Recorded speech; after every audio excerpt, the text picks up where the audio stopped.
The man in the saddle is angular and long-legged. His skin is sun-dyed brown. The gun in his holster is gray steel and rainbow mother of pearl. Its handle, unmarked. People call them both the six-shooter.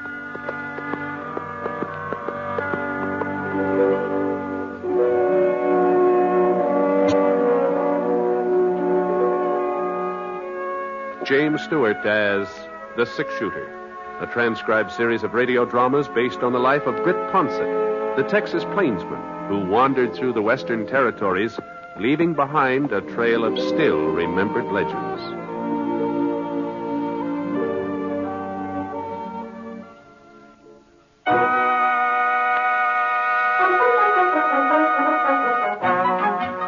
Tower Rock sure was spruced up. Flags on almost every building, the big banners stretched all the way across Main Street, all the way from the roof of the hotel to the top of the Wickford Bank.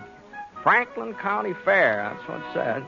Prizes, rodeo, free barbecue, Saturday, August 20th, come one, come all. Well, tomorrow would be the 20th. I'd come to town a day earlier and be sure of getting a room. Good thing I did, too. Only one left was on the second floor. The livery stable side of the hotel at that. I put my clean shirt in the dresser drawer and headed downstairs. The clock in the lobby said 3:15. Well, that meant I had time to sort of give Tower Rock the once-over before supper. Thought maybe I'd wander over and see how Kermit and Rome were getting along. But just as I was crossing the street, I saw Rome come out of the front door. Rome! Hey! Hey, Rome! Huh? Oh, Britt. Well. Finally decided to put in an appearance, huh? How are you? I'm fine, Rome. Fine. I was just on my way over to see you. You're not running short of cash, are you, Britt? No. No, this is going to be a social call. Not that I'm flush or anything like that. Come into town for the fair, huh? Yeah. I haven't been to one since I don't know when. I figured Dad Morgan's cattle would do without me for a few days, so... Well, how are things to you, Rome? Oh, so. Bessie, is she all right? Oh, pretty well. Kermit and Thelma? I guess they're all right. You guess? Well... I ain't inquired lately. Well, I better get moving. I told Bessie I'd pick her up at the schoolhouse. She's on the decorating committee. I'll see you later, Brett.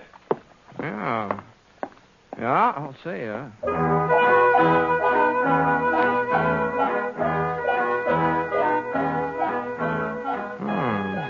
I sure couldn't figure out what was the matter with Rome. The way he froze up when I mentioned Kermit. Why, they'd always been more like kin than in-laws. Folks said it sure was lucky for the Wickford girls to marry two fellows who got along so well, especially after Jess Wickford died and left the bank to both his daughters, 50-50.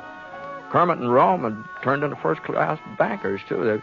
The Wickford Bank probably is worth about twice as much now than it was when Jess had run it. Well, hello, Britt. Where'd you come from? Oh, Kermit. Oh, I was just thinking about you. About me? Yeah, well, I ran into Rome a minute ago. I suppose he was shooting off his mouth again. What? Well, no. Well, just don't believe everything you hear, Britt. There's two sides to every story. Remember that. Sure, Kermit. Well, I got to be running along. Thelma's at the schoolhouse waiting for me to fetch her home. Well, you could have saved yourself a trip. Huh? Well, that's where Rome was heading to get Bessie. He could have picked her up Thelma at the same time. Well, you don't think they'd ride in the same buggy, do you? Huh? Well, I'll probably see you at the fair tomorrow. So long. Yeah, sure. So long.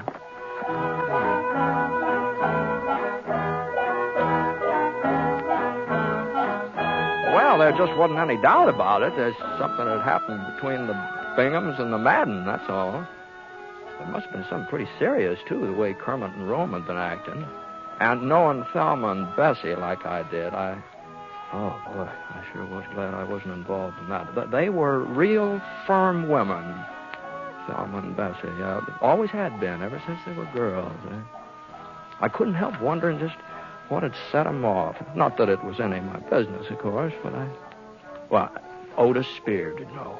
Yeah, being the justice of the peace and the local undertaker, he knew almost everything that went on in Foster County. You ain't never seen nothing like it, Britt, the way they've been behaving. Why, they even spoke to each other for the past 2 months. You don't say. Take turns going to church.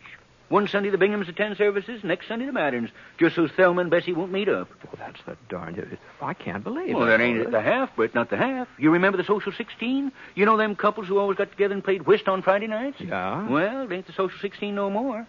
The Binghams pulled out, the McDaniels and Johnsons and the Potters, they left at the same time. We got 2 social 8s now. You mean this foolishness has gone beyond Thelma and Bessie? Other folks are taking sides, too? Well, see, they are. The whole town split right down the middle. Well, I never heard of such a thing. Well, how did it start, anyway? Well, last May, that was the beginning. Thelma's birthday is the first week in May. Her sister Bessie, just a year younger, almost to the day. Her birthday's the 10th or 11th, right in there somewhere. Mm-hmm. Uh-huh. Well, seems Kermit bought his wife a new Surrey for a birthday present. Had it shipped all the way out from Kansas City. Thelma sure was proud, too. Well, you can't blame her. It was just about the nicest carriage this town had ever seen. The nicest until it came time for Rome to give Bessie her present the following week. You don't mean he bought Bessie a Surrey, too? Yeah, that's what he did. Yeah, even fancier than the one Kermit gave to Thelma. Yep, a whole lot fancier. Red leather seats with real springs in them, a white top, and painted white wheels. Of course, Rome said it was just a coincidence that he'd ordered Bessie Surrey long before he found out that's what Kermit was giving to Thelma. Well, and it sounds reasonable, too. He could have done Yeah, that. some folks think so, and some don't. Kermit and Thelma claimed it was just plain spite work. The Rome and Bessie had always been jealous of them. Anyhow, that Surrey business just seemed to set everybody off, especially the women. Oh, being sisters, I guess they'd had their grievances before, but they'd always held them back. Now they just let fly in all directions. Why, Thelma's even going to... Huh? What were you going to say, Otis? Oh, nothing, Britt, nothing.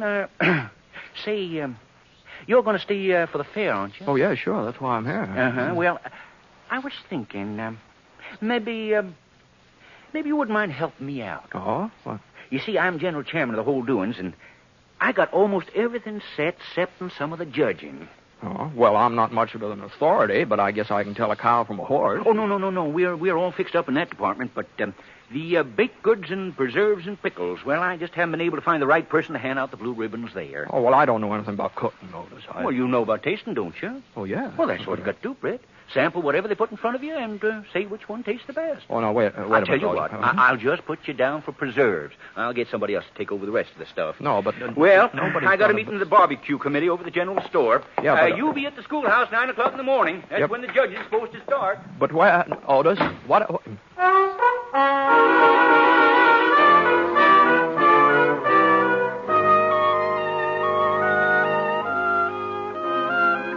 Where's the idea of me giving out blue ribbons for preserves? I couldn't tell peach from grape if it wasn't for the color. Well, there wasn't any sense of me standing here in the funeral parlor worrying about it. So I went back to the hotel to fix up for supper. Yeah? Who is it? Bessie Madden, Britt. Well, just a second. Well, won't you come in, Bessie? Why, thanks. Hey. Well, you're looking well. Oh, so are you, Britt, so are you. My goodness, I don't think I've ever seen you look better. No, now, Bessie. Well, now, what I come by for was to pick you up and take you over to our house for supper. Oh. You don't have no other plans, do you? No. I was just going to eat here at the hotel. Oh, you don't think we'd let you eat at the hotel, Britt? Why, you're one of our closest friends, always have been. Well, I don't know why Rome didn't invite you when you met up this afternoon. Guess he just took it for granted that you'd know I'd be expecting you. We're having fried chicken, hot biscuits, some of my strawberry preserves. You do like chicken, don't you, Britt? Oh, sure. Well, what are we waiting for? I've got my Surrey outside, and I'd be glad... Well, excuse me, Bessie. Of course, Britt, of course. Britt! Well, I just heard that you were in Tower Rock, and I wanted to tell you Kermit and I are expecting you for supper. Now, I won't take no for an... Oh, I thought you were alone. Didn't mean to interrupt anything. You're a little late, Thelma. Britt's having supper with Rome and me. Might have expected you'd pull a stunt like this, Bessie Madden. Trying to bribe him, huh? Bribe ladies. And I suppose you didn't ask him to supper yourself? This is one time you can't lie out of it, Thelma. I heard you with my own voice. There's no reason I shouldn't ask him. Britt's a friend of mine. A friend of yours? You've never put yourself out for him before, not once in your whole life. Bessie. And since when were you so interested in his welfare? Thelma. The minute you found out he was going to be judging the preserves tomorrow, that's when. Preserves? As if I had any cause to try and influence him. My strawberry preserves have won first prize at every county fair for the last 10 years. Yes. But I've never entered against you before. I let you win. But this time it's going to be different. You're just making a fool of yourself, Thelma. You couldn't cook up a strawberry preserve if your life depended on it. Huh? I've got Mama's recipe, too, and don't you forget it. Now, hold and on. all There, I both. have Now, to hold do on. is- Now, just hold on here now. Now, I want to get this straight. Now, both of you have entered your strawberry preserves in the fair tomorrow. I've entered my preserves. I can't speak for her. No, mine will be there, too. Don't you worry about that. And I'm supposed to judge between them. Is that it? Otis Spears said you'd agreed to do it. That's right. Well, Britt, Just wait till I get my hands on Otis Spears.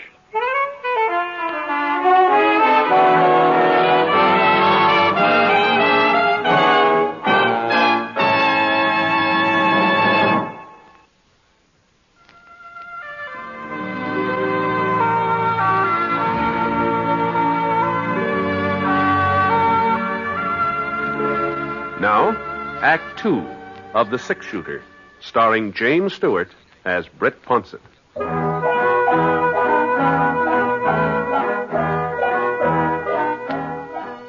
Well, I told Thelma and Bessie that I couldn't have supper with either one of them. Matter of fact, I kind of plain lost my appetite, I guess. I did take me a while to get rid of them, though. They both of them kept lagging behind, wanting to get the last word in. But finally they went home. Well, Otis Spears wasn't at the funeral parlor, so I went over to Widow Berkeley's boarding house where he lived and waited for him. It was after 9 o'clock before he showed up. Miss Berkeley had already gone to bed, and I heard the front door open, and I saw him head for the hall steps. Just hold on, Otis. Huh? Oh, Britt. Where? What are you doing here? I just wanted you to know that I won't be judging any preserves tomorrow. What? You heard me, Otis. But Britt, you promised you'd do it. I didn't promise any such kind of a thing. And I don't appreciate your trying to get me in the middle of this feud between Thelma Bingham and Bessie Madden either. Oh, you found out, huh? I sure did. Well, they were over to see me, both of them. Oh, I never heard such a hen squabble in my whole life. Well, I told you this thing between them was serious. Well, there were a few things you didn't tell me, like the fact that they're both entering strawberry preserves at the doings tomorrow. Well, now, Britt, you don't understand it. I understand, all right. You didn't want to tackle the job of judging those preserves yourself, so you shifted on me. I understand, all right. I couldn't judge them, Britt. Don't you see? Whichever way I was to choose, I'd make enemies of half the folks in town. My burying business would drop off 50%. Now, Otis. Yeah, but you're an impartial judge, Britt. You ain't taking no sides on this fracas yet. And what's more, I don't intend to, either. Well, of course, that's the way you feel. If you want Thelma and Bessie to go on feuding, and you won't do nothing to stop it. Well, I sure don't see how my judging their preserves would have anything to do with ending their fight. It's this way, Britt. You're the six-shooter. Everybody in Tower Rock likes you and respects you, and they all know you ain't got no axe to grind in this affair, so whatever decision you handed down, they'd have to accept it. Both Thelma and Bessie. Oh, maybe they would, maybe they wouldn't. Oh, they would, all right. Now, what I'm getting at is this, Brett. Folks have forgotten about the two Surreys by now. The argument's going way past that. And these here preserves have just about become the crux of the matter. You see, Bessie's always been known for making the best strawberry preserves in the whole county. They're her chief claim to fame, you might say.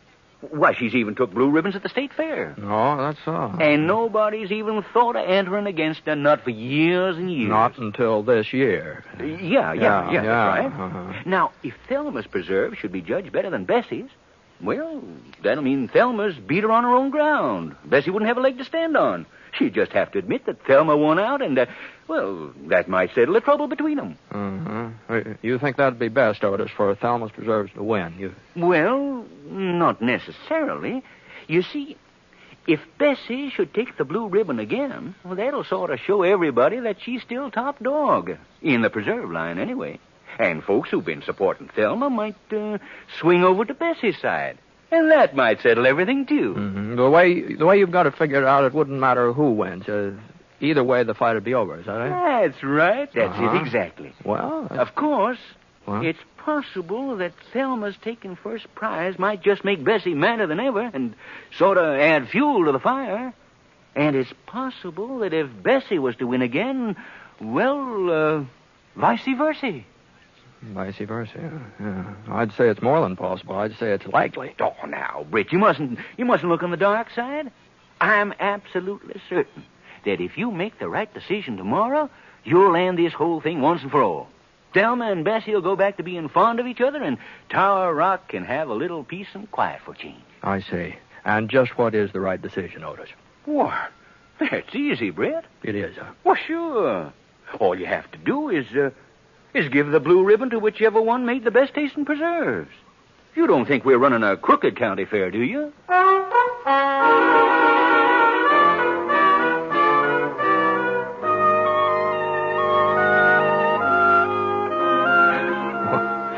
Well, sir, I never saw a fellow like Otis Spears. He could talk circles around a Philadelphia lawyer. Well, finally, I saw that if I was going to get any sleep at all that night, I'd just have to give in. But I made up my mind to one thing. I wasn't going to have Thelma or Bessie turning on me, either one of them.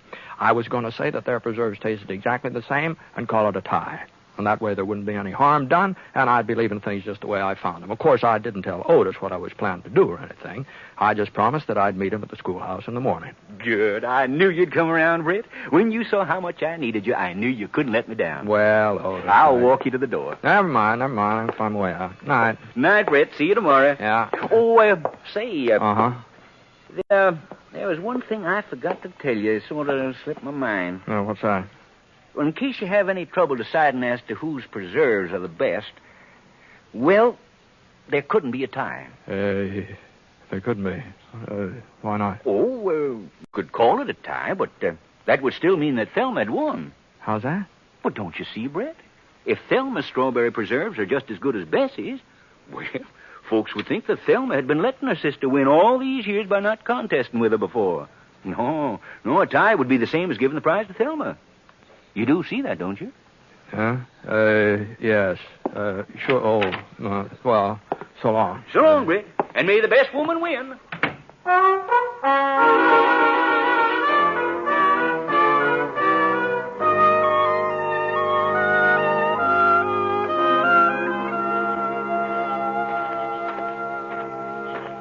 Britt.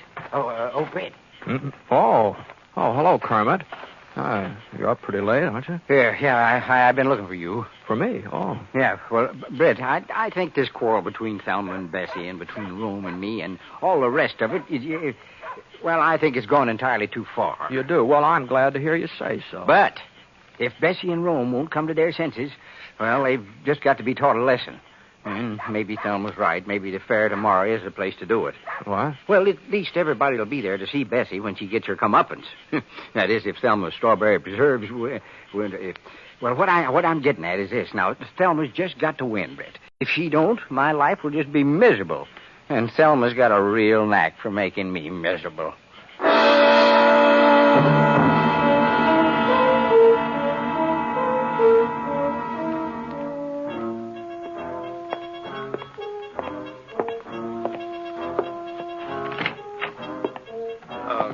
Hello, Britt.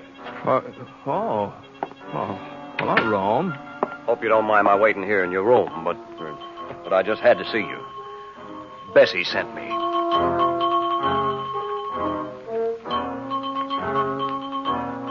Well, it was the same thing over again from Rome, except that he was a little more forceful than Kermit. After he'd gone, I tried to get some sleep, but all night long, I just kept dreaming about strawberry preserves. Jars and jars of strawberry preserves. Anyway, I finally woke up. It was after 7 o'clock, nearly 3 hours after my usual getting up time. And somehow I didn't feel very rested either. I got dressed and I stopped off at Gravy Gibson's Cafe for some breakfast. Not that I could eat very much. Then I started off in the direction of the schoolhouse. And the judging was already underway when I got there. And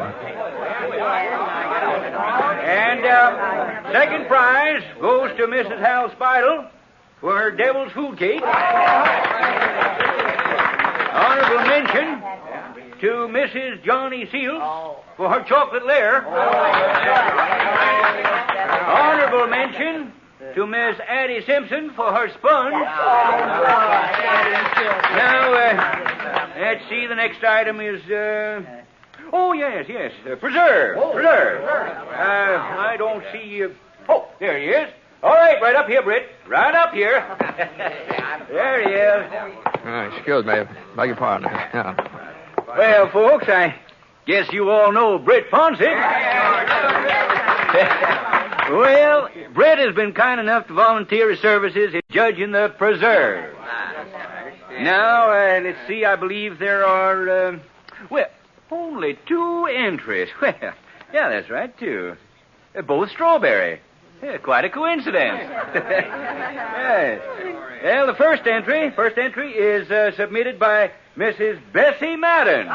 Bessie Madden. And the second entry comes from Mrs. Thelma Bingham. Yes, sister. Now, I'll just unscrew the caps on these jars. Hey, goodness gracious. Miss Madden doesn't know her own... Whoop! There we are. You can just use a spoon there on the table, Britt. It's clean. All right, if you're ready. Here's the first jar. Mrs. Bessie Madden. Thanks, Otis. Hey, Britt, be careful. Oh, golly, I don't know how that happened, Otis. I thought I had a good, firm grip on it. I sure am sorry. I'll bet you will. Well, folks, seems we had a little accident up here. Mrs. Madden's preserves are kind of divided between the floor and Britt's trousers. I just don't know what we can do under the circumstances. Looks like, we'll have to rule that there's only 1 entry available for tasting. You just rule no such thing, Otis Spears. I've got another jar of my preserves right out in the hall. Oh, another jar? Bring them along, figuring there might be a slip-up somewhere. I'll be right back. Well, that was sure far-sighted of Bessie, wasn't it, folks? Well, while we're waiting, Britt can go ahead and taste Mrs. Bingham's jar. Here you are, Britt. I'll hold it for you. Just spoon right in. Well,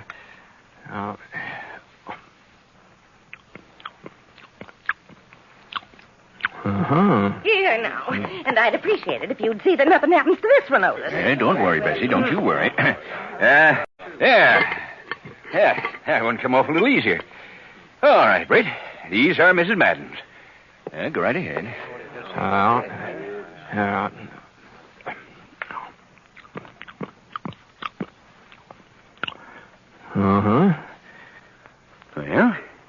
you had enough? Yeah. I've had enough. All right, folks, all right. Quiet down. Britt Ponset is ready to announce his decision. Well, it's my opinion that I want to be sure of one thing first. Now, I understand that my job is to say whose preserves taste the best. Is that right? I'm supposed to pick the best tasting strawberry preserves in the whole county. Is that right, Otis? That's right, Britt. That's right. Yeah. All right, then. Now, these preserves of Mrs. Madden's, they're very good.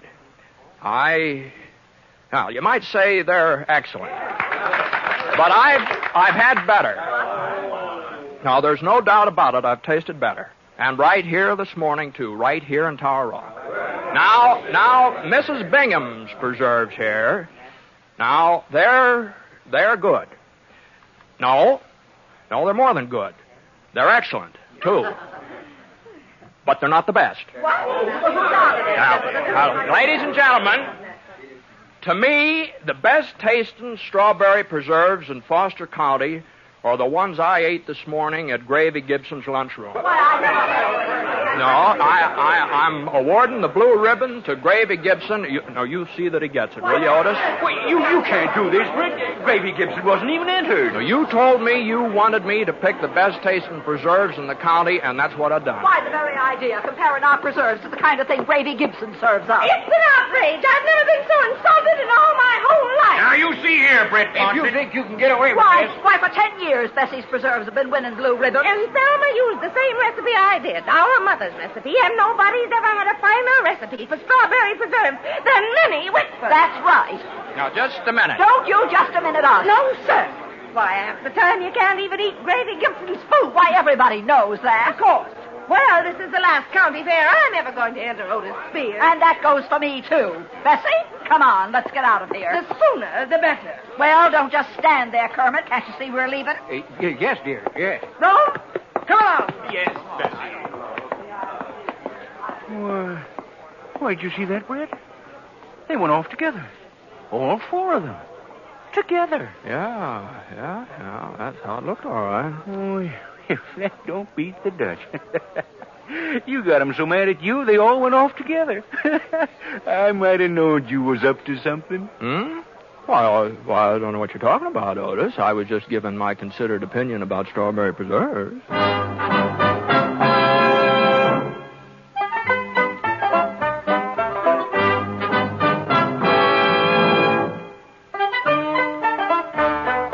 You know, the funny thing about it was it's true what I said. The preserves I'd had and my breakfast toast over Gravy Gibson's did taste better than Thelma's or Bessie's. Of course, the fact of the matter was, I really couldn't taste their preserves at all. I just burned the daylights out of my tongue drinking Gravy's coffee. Oh, couldn't taste a thing afterwards. Boy, that was miserable coffee if I ever... The Gravy sure is a terrible cook.